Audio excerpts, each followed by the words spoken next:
Hi friends, welcome to akshaya.com. இன்றைக்கி இந்த வீடியோவில் ஸ்கூல் விட்டு வரும் பசங்களுக்கு சட்டுன்னு சுலபமாக செய்கிற மாதிரி நல்ல ஹெல்த்தியான டேஸ்டியான ஒரு ஸ்நாக்ஸ் ரெசிபி வீட்டில் இருக்கக்கூடிய வெறும் 3 பொருளை வச்சு 10 நிமிஷத்தில் சுலபமாக செஞ்சு தரலாம். வாங்க எப்படி செய்யறதுன்னு பார்க்கலாம். இப்போ இதை செய்யறதுக்கு ஒரு ஃப்ரை பேனை சூடு பண்ணியிருக்கேன். அதில் 1 கப் அளவுக்கு பச்சரிசியை கழுவி நல்லா ஃபேன் காற்றுல உணர்த்தி எடுத்து அதுக்கப்புறமா சேர்த்துக்கங்க. 1 கப் அளவுன்றது 200 கிராம் அளவுக்கு அரிசி சேர்த்துருக்கேன். அரிசி நல்லா பொரிஞ்சு வரணும். அடுப்பை மீடியமாக வச்சு நல்லா வறுத்து எடுத்துக்கங்க.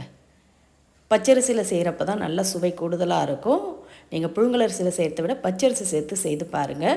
இப்போ அரிசி நல்லா பொரிஞ்சு வறுபட்டுருது. அடுப்பை ஆஃப் பண்ணி நல்லா ஆறின பிறகு இதை அப்படியே மிக்சர் ஜாருக்கு மாற்றிக்கலாம். எல்லாத்தையும் மிக்சர் ஜாரில் மாற்றிட்டு இது கூட 2 ஏலக்காய் சேர்த்துக்கங்க. சேர்த்து நல்லா நைஸாக ஃபைன் பவுடராக அரைச்சி எடுத்துகிட்டு வந்துடுங்க. இந்த அளவுக்கு அரிசியை நல்லா நைஸாக அரைச்சி எடுத்துக்கங்க.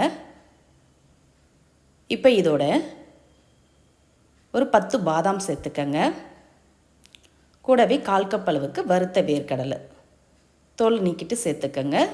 சேர்த்து கொஞ்சம் கோஸாக அரைச்சி எடுத்துகிட்டு வந்துடலாம். இது மாதிரி கொஞ்சம் கோஸாக இருந்தால் தான் சாப்பிட பார்த்து நல்லா சுவையாக இருக்கும். இந்த அளவுக்கு கொரகொரப்பாக அரைச்சி எடுத்து இதை அப்படியே ஒரு மிக்சிங் பவுலில் மாற்றிக்கலாம். இது மாதிரி மிக்சிங் பவுலில் மாற்றிக்கங்க. இப்போ அதே மிக்சர் ஜாரில் 1 கப் அளவுக்கு துருவன தேங்காய் சேர்த்துக்கங்க.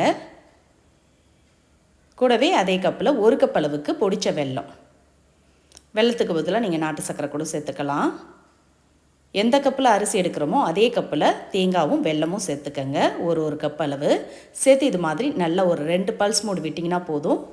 வெல்லத்தோடு சேர்த்து தேங்காயும் நல்லா அரைபட்டு இலகன பதத்துக்கு வந்திருக்கும். இப்போ அதை அப்படியே மிக்சர் ஜார்லேருந்து அரைச்சி வச்ச மாவோட அப்படியே வச்சு விட்டு சேர்த்து நல்லா கலந்துக்கங்க.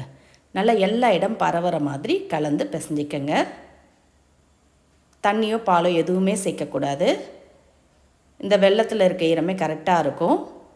இப்போ அதுலேருந்து மாவை எடுத்து மிக்சர் ஜாரில் திரும்ப ஒரு கைப்பிடி அளவு மாவை சேர்த்துக்கங்க.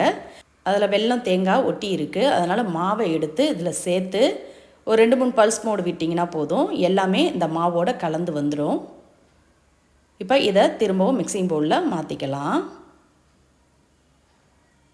இது மாதிரி எல்லாத்தையும் சேர்த்துட்டு இப்போ நல்லா கலந்து விட்டு பிசைஞ்சிக்கங்க.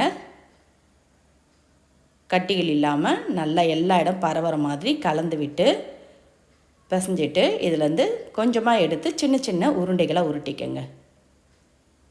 நல்ல மணமாக சுவையாக இருக்கும். அரிசி மட்டும் நல்லா நைஸாக பவுட்ரு பார்த்துக்கு அரைச்சி எடுத்துக்கங்க. பாருங்கள், இது மாதிரி சின்ன சின்ன லட்டுவாக உருட்டி எடுத்து ஸ்கூல் விட்டு பசியோடு வரும் பசங்களுக்கு செஞ்சு கொடுங்க. 2-3 கேட்டு வாங்கி சாப்பிடுவாங்க. இதே நீங்கள் ஏர்டை பாட்டிலில் போட்டு ஸ்டோர் பண்ணி வச்சிங்கன்னா 3 நாள் வரைக்கும் கூட கெட்டு போகாதுங்க. நல்லா சூப்பராக அருமையாக இருக்கும். நல்ல ஒரு ஹெல்த்தியான டேஸ்டியான ஈவினிங் ஸ்நாக்ஸ் ரெடி ஆகிடுது. எண்ணெயில் பொரிச்ச ஸ்நாக்ஸ் ஐட்டமாக தராமல் இது மாதிரி ஹெல்த்தியான லட்டுவாக நீங்களும் செஞ்சு அசத்துங்க. இந்த ரெசிபி பிடிச்சிருந்தா வீடியோக்கு ஒரு லைக் கொடுங்க. ஃப்ரெண்ட்ஸ் அண்ட் ரிலேட்டிவோட வீடியோவை ஷேர் பண்ணுங்கள். மறக்காமல் நம்ம சேனலையும் சப்ஸ்கிரைப் பண்ணிவிடுங்க. நன்றி, வணக்கம்.